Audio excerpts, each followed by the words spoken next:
Assalamualaikum warahmatullahi wabarakatuh. Kami dari kelompok 10 yang terdiri dari Miasanti Rahmawati, Mimin Jamilah, serta Intan Miftahul Jannah akan mempresentasikan tentang manajemen berbasis sekolah yang meliputi pengertian, karakteristik, prinsip, tujuan, langkah, manfaat, serta penerapannya, dan contohnya yang ada di Indonesia.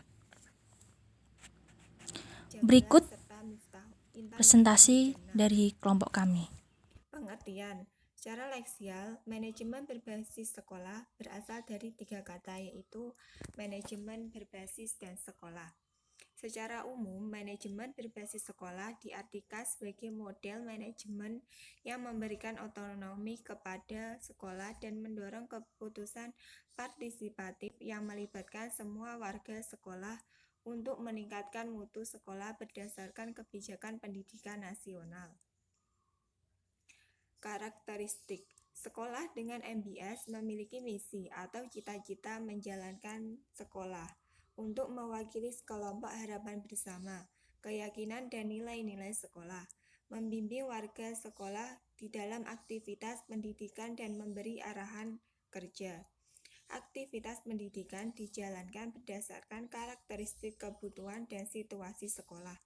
Terjadinya proses perubahan strategi manajemen yang menyangkut hakikat manusia, organisasi sekolah, gaya pengambilan keputusan, gaya kepemimpinan, penggunaan kekuasaan, dan keterampilan manajemen. Karakteristik manajemen berbasis sekolah yang ketujuh yaitu peran administrator sangat penting dalam kerangka MBS, termasuk di dalamnya kualitas yang dimiliki administrator. Yang kedelapan, dalam MBS, efektivitas sekolah dinilai menurut indikator multitingkat dan multisegi. Selanjutnya yaitu prinsip manajemen berbasis sekolah. Ada 4. Yang pertama, prinsip ekuifinalitas.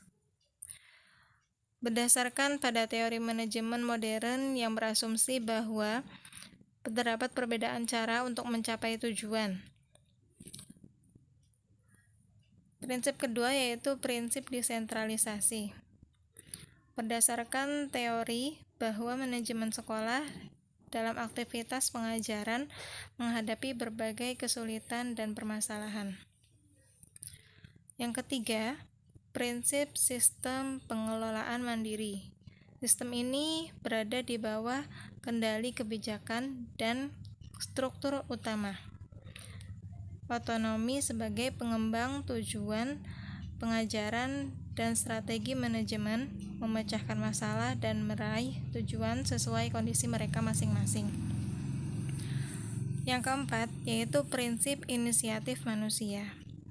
Poin utamanya adalah mengembangkan sumber daya manusia di sekolah untuk lebih berperan dan berinisiatif. Selanjutnya yaitu tujuan utama manajemen berbasis sekolah.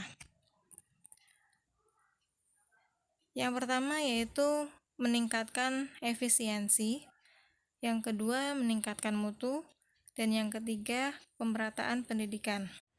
Langkah-langkah penerapan manajemen berbasis kelas. Yang pertama, sosialisasi. Pihak sekolah akan melakukan sosialisasi kepada masyarakat dan pihak-pihak yang berkaitan melalui seminar, diskusi, rapat kerja, dan lainnya. Yang kedua, identifikasi tantangan sekolah. Sekolah akan mengidentifikasi tantangan yang akan dihadapinya. Contohnya seperti hasil prestasi akademik maupun non-akademik.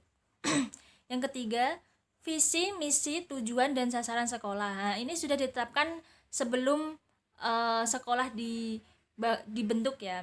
Yang keempat, identifikasi fungsi yang diperlukan. Identifikasi fungsi ini mencakup fungsi proses pembelajaran, pengembangan kurikulum, perencanaan, evaluasi, dan lain sebagainya. Selanjutnya, analisis SWOT. Analisis SWOT ini dilakukan dengan maksud mengenali tingkat kesiapan setiap fungsi dari keseluruhan fungsi yang diperlukan untuk mencapai sasaran yang telah ditetapkan. Selanjutnya, alternatif pemecahan masalah. Tindakan ini merupakan upaya untuk mengatasi kelemahan maupun ancaman yang terjadi. Selanjutnya, rencana dan program sekolah. Rencana ini harus dijelaskan secara detail. Apa yang ingin dicapai, kegiatan yang apa saja yang akan dilakukan, kapan, di mana, ini harus direncanakan terlebih dahulu dan harus disampaikan. Selanjutnya, implementasi rencana dan program sekolah. Implementasi rencana dan program sekolah ini harusnya bisa menggunakan sumber daya pendidikan yang telah tersedia semaksimal mungkin untuk meningkatkan kualitas pembelajaran. Yang kesembilan, evaluasi pelaksanaan.